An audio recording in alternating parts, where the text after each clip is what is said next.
boy's face is severely deformed, and no one dares to approach him.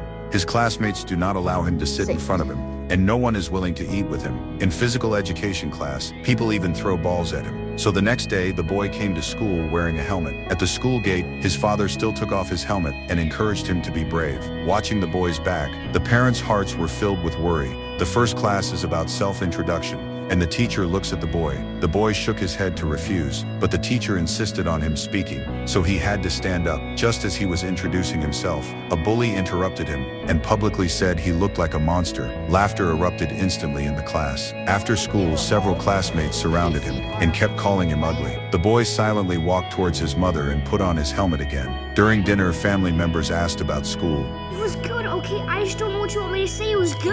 After speaking, the boy ran back to the room. With the comfort of his mother, he finally couldn't help but collapse. Why do I have to be so ugly? The next day in science class, the teacher suddenly announced a surprise test. The boy quickly finished the exam, but Jack next to him didn't know a single question. Seeing Jack's anxious expression, the boy handed over his test paper. At lunchtime, Jack took the initiative to sit in front of the boy, and the boy finally had his first friend. But on Halloween, everything changed. The boy had just walked to the classroom door when he heard Jack speaking ill of him. The boy's heart was broken, and it turned out that Jack wasn't sincere, and thus he lost his only friend. The next day, Jack noticed that the boy was not talking to him, so he returned to the bullies' team. Later, the school organized an outing, and in the forest, the boy encountered two bullies from a higher grade who started mocking his appearance. Jack gathered the courage to step forward and help, but was immediately pushed to the ground. At this moment, the boy walked up to Jack and raised his fist. Other classmates also rushed over and together drove away the two senior bullies, then ran out of the forest.